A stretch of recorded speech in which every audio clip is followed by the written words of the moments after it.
Existe un modismo que dice tropezar con la misma piedra.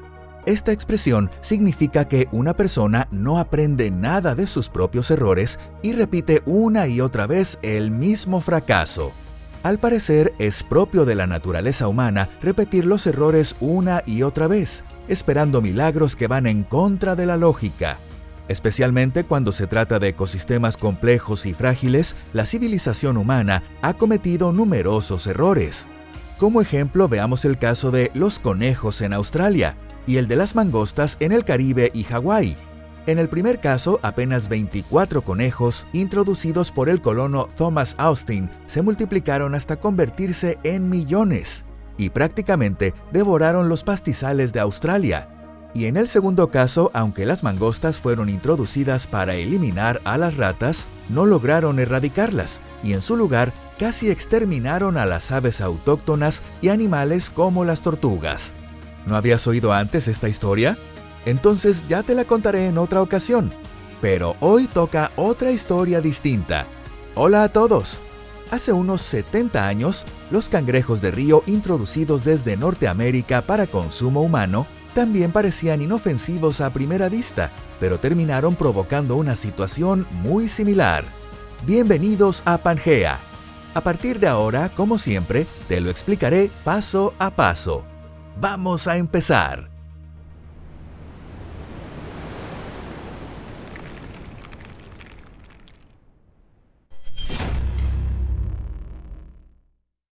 El origen del problema.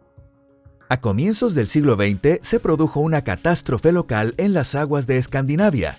La especie autóctona, el cangrejo de río europeo, Astacus astacus, comenzó a desaparecer. Los primeros en notar la drástica disminución de su población fueron los suecos. Para ellos, el cangrejo de río no es solo una criatura que habita ríos y lagos, sino un símbolo nacional y, en cierto modo, una parte de su propia identidad. En Suecia existe desde hace mucho tiempo una tradición llamada Fiesta del Cangrejo de Río, en la que se sirven todo tipo de platos elaborados con este animal. Finalmente se descubrió que la causa de la disminución era la peste del cangrejo de río. Se trata de una enfermedad infecciosa causada por omicetos, unos organismos similares a hongos acuáticos que se propagó junto con varias especies de cangrejos introducidas desde el extranjero. En ese momento, antes de intentar intervenir aún más en los procesos naturales, habría sido necesario reflexionar con mayor detenimiento. Sin embargo, no había tiempo para actuar con calma y se tomó la decisión de intervenir de inmediato.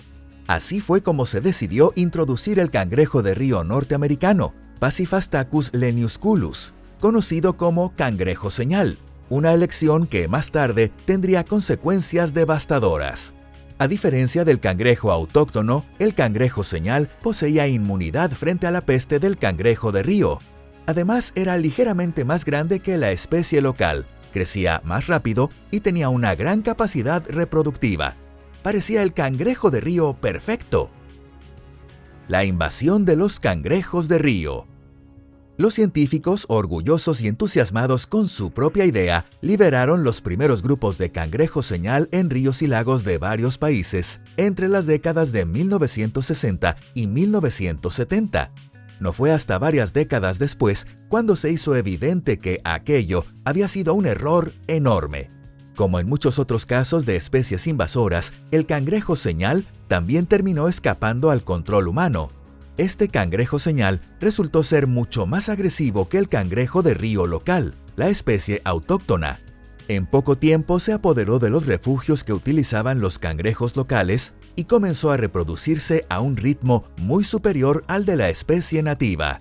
El cangrejo señal reunía todas las condiciones biológicas necesarias para imponerse sobre la especie autóctona. Obligado por el ser humano a trasladarse a nuevos territorios, este cangrejo de río poseía todas las cualidades de un invasor ideal.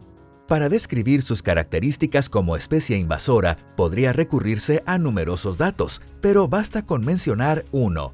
Las hembras alcanzan la madurez sexual a los 2 o 3 años y pueden poner entre 200 y 700 huevos en una sola temporada.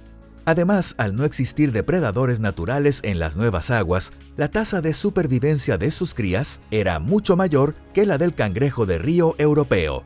Basta con hacer un cálculo aproximado para entender el impacto de esto. Por ejemplo, imaginemos que se liberan 100 individuos en un lago y que sobreviven 40 hembras que alcanzan la madurez sexual junto con un número suficiente de machos para la reproducción. Esas 40 hembras pueden poner entre 8.000 y 28.000 huevos en una sola temporada. Aunque solo entre el 5 y el 10% de las crías sobreviven hasta el final del primer año, eso sigue suponiendo entre 400 y 2.800 individuos. Es decir, incluso con una sola puesta exitosa, podrían sobrevivir alrededor de 1.000 ejemplares. A medida que el ciclo reproductivo se repite durante varios años, la población puede aumentar prácticamente de forma exponencial. En otras palabras, en 3 o 4 años podrían ser varios miles, y en 8 o 10 años decenas de miles. Claro que esto depende de que el entorno pueda sostener una densidad tan alta de cangrejos de río.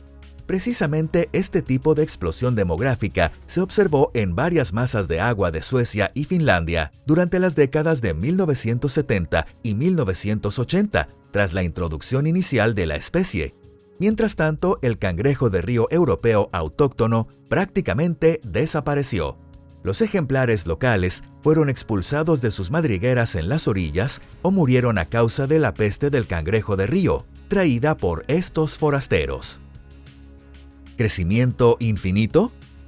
Probablemente algunos ya se estén imaginando una escena como esta. Los cangrejos de río abarrotan estanques y lagos, y desde allí salen arrastrándose hacia las carreteras, avanzando después hacia las viviendas de los despreocupados habitantes de Europa que no sospechan nada. Me adelanto a decirles que por ahora no existe el riesgo de que un escenario tan apocalíptico se haga realidad. Aún así, hay varios indicios inquietantes que hacen sentir la expansión de los cangrejos de río. En un periodo de entre 10 y 15 años, el cangrejo señal llegó a ocupar por completo varios sistemas fluviales y lagos en países como Suecia, Finlandia y Estonia. Además, la velocidad de crecimiento de su población se ha acelerado y su área de distribución se expande cada año entre 1 y 3 kilómetros a lo largo de los ríos. Sin embargo, esto no resulta sorprendente. En muchos lagos, la población de esta especie invasora aumentó entre 10 y 100 veces en apenas una década. Por suerte, el desarrollo de cualquier especie viva incluye todos los factores necesarios, y tras un aumento brusco, siempre llega a una fase relativamente estable, aunque con pequeñas fluctuaciones. En biología, esto se conoce como la clásica curva en forma de S. En la primera fase, la población crece de forma exponencial.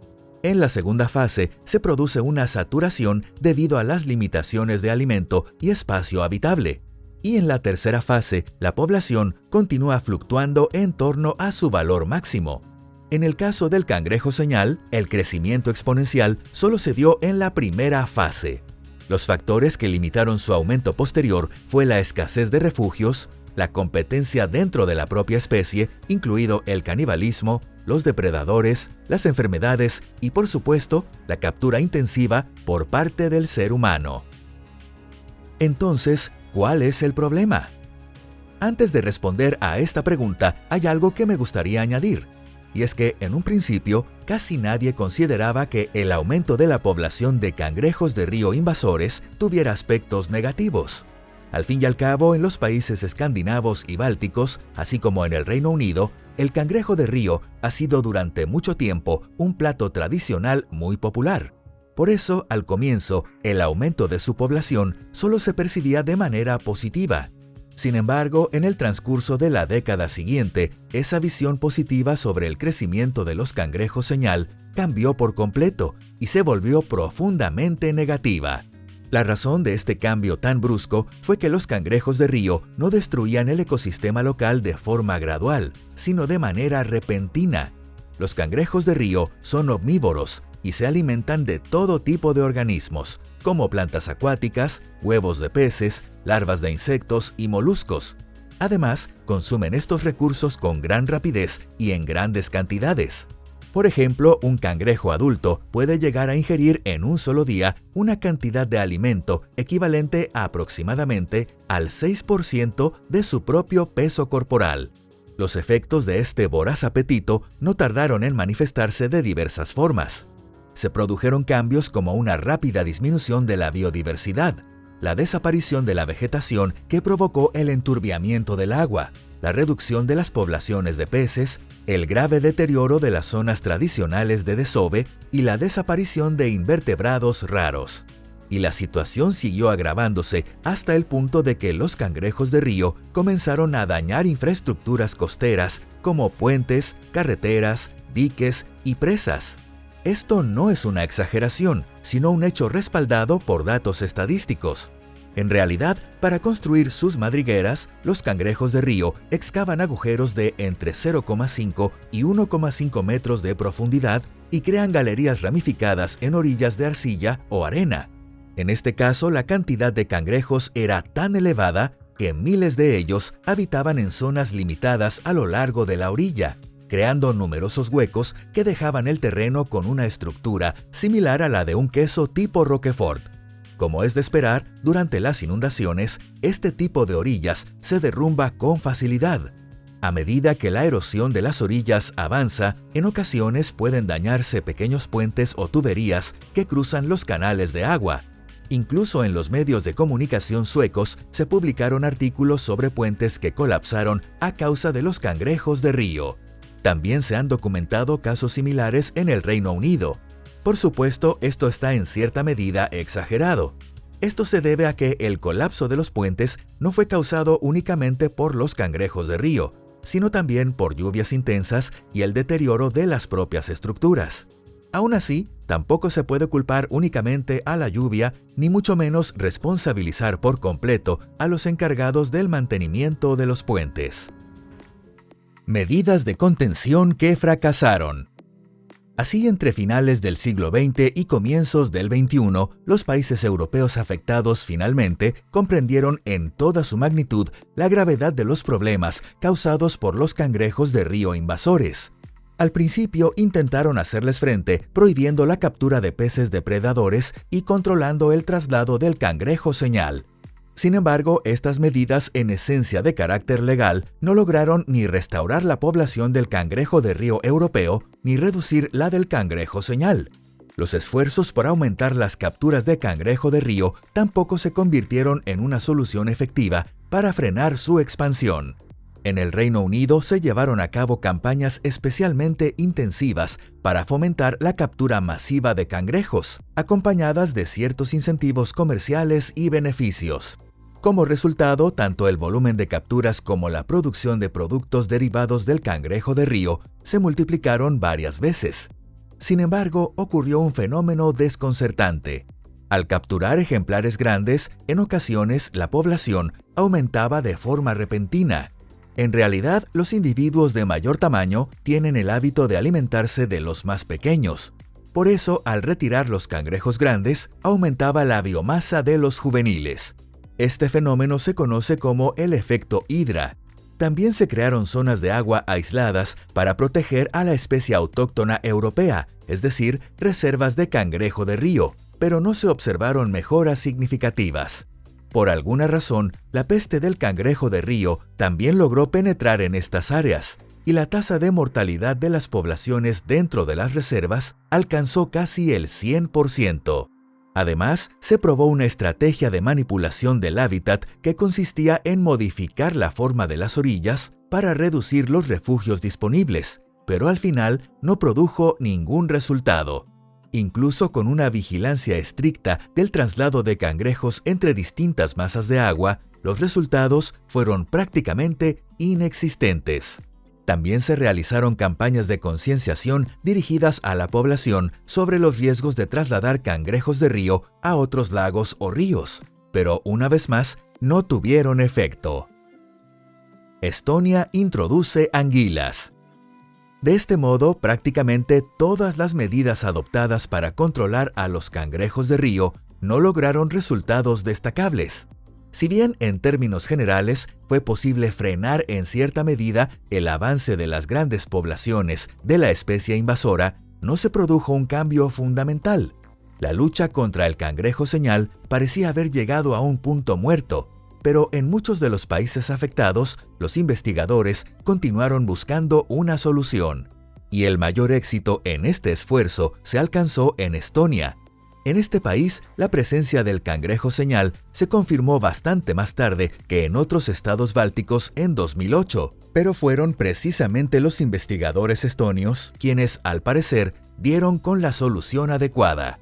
La investigación para encontrar un método eficaz contra esta especie invasora estuvo liderada por la profesora Katrin Kaldre de la Universidad de Ciencias de Vida de Estonia. En un primer momento, su equipo intentó abordar el problema mediante métodos químicos, es decir, recurrieron al uso de venenos. Para ello, en colaboración con el Instituto Veterinario Noruego, se realizaron experimentos introduciendo sustancias tóxicas en masas de agua aisladas, lo que llevó a la eliminación total del cangrejo señal en esos entornos. Sin embargo, como la agencia medioambiental no autorizó continuar con este tipo de pruebas, se vieron obligados a abandonar el uso de estos compuestos a mayor escala. Esta decisión resulta comprensible, ya que la mayoría de las zonas habitadas por el cangrejo señal eran cuerpos de agua donde existía el riesgo de que la contaminación por veneno se propagara sin control. Un método que resultó más eficaz fue el uso de trampas especiales, diseñadas por los propios investigadores, con las que se capturaron miles de ejemplares de la especie invasora. Aún así, no fue posible reducir su número de manera significativa. El uso de equipos de pesca eléctrica tampoco demostró ser especialmente eficaz. Como explica la propia Katrin Kaldre, los cangrejos de río viven ocultos bajo las piedras en el fondo, por lo que los pulsos eléctricos no llegan hasta ellos. Entonces, ¿significa esto que no existe un método eficaz para combatir a esta especie invasora? El grupo de investigación de Kaldre demostró que no es así. Como suele ocurrir, la forma más eficaz de combatir a un depredador resultó ser otro depredador. En este caso, el rival de los cangrejos de río fue la anguila. Así que vamos a presentarla.